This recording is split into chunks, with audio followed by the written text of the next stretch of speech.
à toutes et à tous et bienvenue dans votre magazine quotidien Smart Éducation, un magazine dédié, vous le savez, à la formation, aux nouveaux métiers, aux nouvelles pédagogies.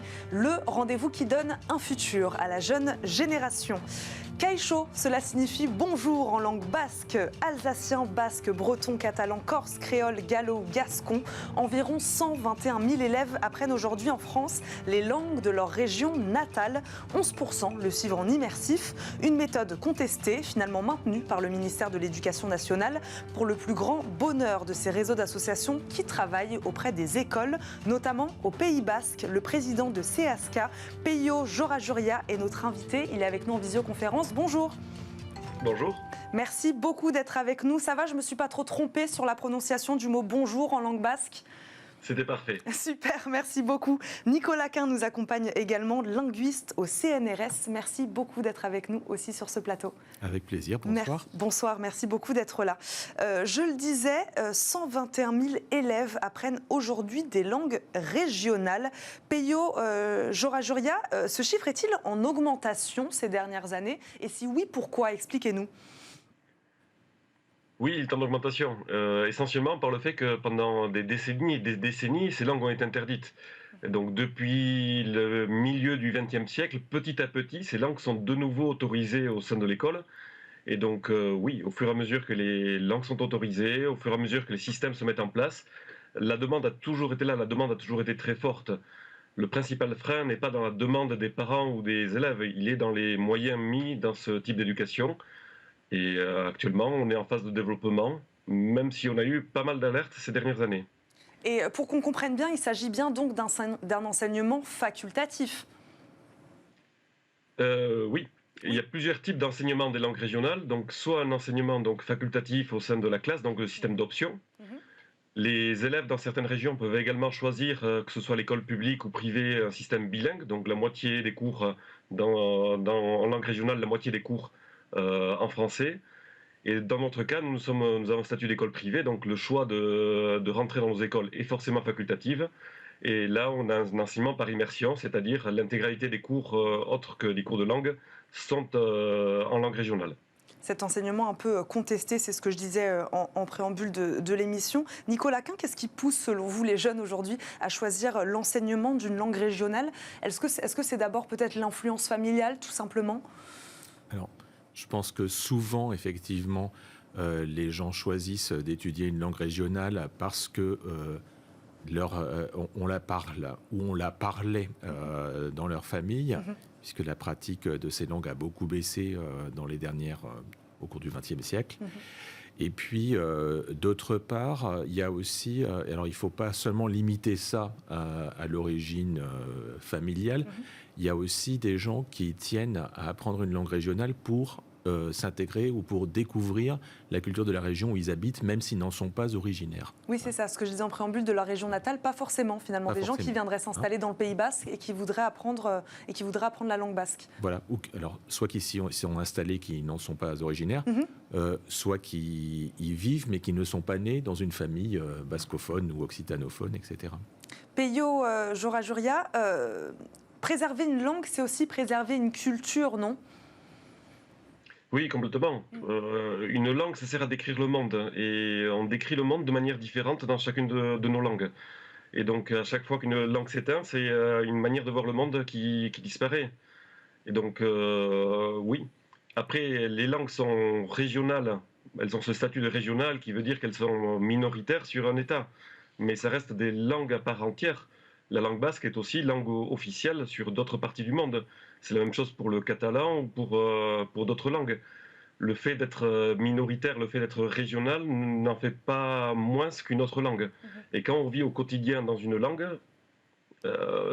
c'est tout simplement notre langue, la langue dans laquelle on s'exprime, la langue dans laquelle on communique avec nos voisins, avec nos collègues. Donc on a cette image de langue plus basse, inférieure par rapport à des langues qui ont un statut national, mais c'est juste un fait de l'histoire. Une même langue au même titre que le français, par exemple, c'est ce que vous nous dites. Pourquoi l'apprentissage immersif faisait-il débat, Peio Jorajuria ?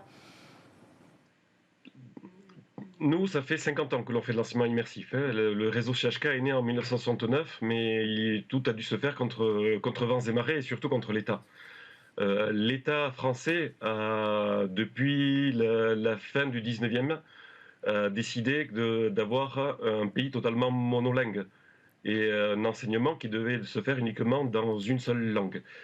C'est à contre-courant de ce qui se faisait partout ailleurs, mais ça a duré pendant très longtemps. Et donc on a véhiculé ces images d'une langue, le français, qui serait supérieure aux autres. Et donc cette volonté de faire disparaître les langues régionales.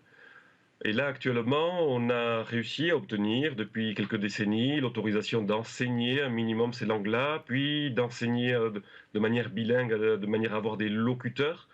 Par contre, il y avait pendant très longtemps un point de clivage qui était que le français devait être au-dessus. L'enseignement immersif, ça part du principe qu'on enseigne toutes les matières dans une langue autre que le français. Et là, il y a une position de principe que l'on a vue très très forte au sein du Conseil constitutionnel, en disant que non, en France, la langue d'enseignement devait être le français. Alors que tous nos résultats depuis 50 ans ont montré que le système de l'immersion, enseigner une langue minoritaire sur un territoire en mode immersion, permet au contraire une égale maîtrise des deux langues. Tous nos élèves, depuis 50 ans, sont parfaitement francophones. Ils passent les mêmes examens que les élèves qui sont en filière francophone et ont des résultats au moins équivalents à tous les autres sur l'acquisition du français. Mais on a encore cette image que le français doit être prépondérant et tout ce qui attaquerait cette prépondérance du français pose un problème politique. Nicolas Quint, on comprend pourquoi cet apprentissage immersif fait débat aujourd'hui. Vous comprenez pourquoi ? Alors, moi, je ne suis pas spécialiste de l'éducation immersive. Ce que je pense, alors, oui, ça fait débat parce qu'il y a plusieurs choses à prendre en compte. L'une, c'est que la construction de la nation française s'est faite sur la langue. Donc, c'est quelque chose qui est beaucoup plus sensible en France que dans d'autres États. Pour la Suisse, qui doit exister historiquement depuis 800 ans à peu près, pratiquement depuis que la Suisse existe, on parle plusieurs langues en Suisse, et ça n'a jamais vraiment posé de problème aux Suisses. Et ils se sentent Suisses. Voilà. Ça ne les empêche pas de se sentir Suisses. En revanche, en France, ça fait assez longtemps qu'on a posé comme axiome que pour être français, il fallait parler le français et que le français. Donc, quand on introduit une autre langue à l'école, alors bon, encore si c'est l'anglais de nos jours, ça va bien, mais disons quand on introduit une langue minoritaire à l'école, et surtout qu'on lui donne plus d'horaires qu'à la langue nationale, ça fait peur. Donc je pense que cette peur, elle est liée effectivement à notre histoire. À notre histoire, tout à fait. Alors après, moi, ce que je sais de ce que j'ai lu, et puis, bon, alors ça m'intéresse puisque moi-même, je parle aussi l'occitan à côté du français. Ce que je sais, d'après ce que j'ai pu voir, c'est que les résultats scolaires, comme le disait mon collègue, les résultats scolaires des enfants qui sont passés par l'enseignement immersif sont aussi bons, voire meilleurs, que les résultats scolaires des enfants qui sont dans un cursus monolingue français. Ils sont aussi bons, y compris en français. Donc ça semble être la preuve que ça ne nuit pas à leur maîtrise de la langue nationale. Alors après, il faut aussi voir dans quel monde on vit aujourd'hui. J'ai vécu moi-même au Pays Basque et dans le sud de la France. Quand vous vous baladez dans la rue, presque tout le monde parle français au quotidien de nos jours. On peut le déplorer, on peut s'en réjouir, mais c'est comme ça. Donc, même si l'enfant entend beaucoup de basque ou d'occitan ou de catalan pendant la journée, ça serait quand même très dur qu'il ne parle pas français aujourd'hui. Ça peut changer dans l'avenir, je ne sais pas, mais là, en ce moment, on ne peut pas dire que le français soit menacé par ce genre de dispositif. Enfin, je ne pense pas. Ça peut faire débat, mais il ne faudrait pas créer une polémique non plus. Voilà. Peyo Jorajuria, Nicolas Quint a un peu abordé l'intérêt donc de l'apprentissage de ces langues régionales, qu'elles soient basques, catalanes. Quel est l'intérêt vraiment, selon vous, d'apprendre une deuxième langue aussi à un enfant, à un élève ? Nous, on travaille beaucoup sur le bilinguisme précoce. Donc, dès la maternelle, avoir une deuxième langue, et pas une langue dans laquelle on traduit ce qu'on est capable de dire dans une langue majoritaire, mais vraiment la capacité à réfléchir dans deux langues différentes, avec deux systèmes de pensée qui sont différentes, parce qu'on ne construit pas ces phrases de la même façon, donc on ne pense pas de la même façon. Et donc, très très tôt, on a des enfants bilingues et qui sont capables de savoir que il y a toujours deux solutions face à un problème. Il y a toujours deux manières de voir les choses. Le fait qu'eux-mêmes soient capables de voir les choses de manière différente implique le fait que la personne d'en face les verra peut-être d'une troisième manière. Donc ça apporte énormément d'ouverture. Ça apporte énormément de souplesse également sur les apprentissages. Nous, on le voit en mathématiques, on a, à partir du CE1, CE2, on a de meilleurs résultats que les autres, plus tôt que les autres plutôt. Les niveaux se nivellent plus tard, mais très tôt, ils ont une capacité d'abstraction, ils ont une capacité à voir les choses différemment, qui est très très profitable.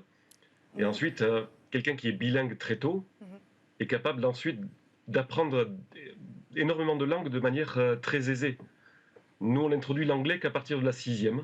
On ne fait pas d'anglais en primaire, mais dès le premier trimestre de 6e, ils ont un niveau d'anglais, une aisance en anglais qui est très facilitée par le fait qu'ils maîtrisent déjà deux langues, qu'ils sont capables de jongler d'un système de pensée à l'autre. Nicolas Quin, c'est intéressant ce que dit Peyo Jorajuria, c'est-à-dire que l'apprentissage d'une langue amène l'apprentissage d'une deuxième, puis d'une troisième. En fait, ça devient de plus en plus facile de parler plein de langues. Tout à fait, de toute façon, ça c'est clair. Hein. Plus on est stimulé petit dans des langues différentes, plus on est souple de ce côté-là et plus on peut apprendre de nouvelles langues rapidement. Hein, je pense que c'est un fait quasi consensuel aujourd'hui. Merci beaucoup à tous les deux d'avoir répondu à nos questions aujourd'hui, d'avoir parlé de ces langues régionales et de son apprentissage à l'école dès le plus jeune âge. Alors, on l'a compris, et c'est ça qui paye et qui fait qu'ensuite on apprend à parler d'autres langues. Merci beaucoup à tous les deux. Je rappelle, Peyo Jorajuria, vous êtes président de CEASCA. Merci d'avoir été avec nous en visioconférence en direct du Pays Basque. Nicolas Quin, linguiste au CNRS. Merci également de nous avoir accompagnés. C'est déjà la fin de cette émission. Merci à vous de nous avoir suivis. On se retrouve très vite pour un nouveau numéro de Smart Éducation. Très bonne journée à tous et à très vite.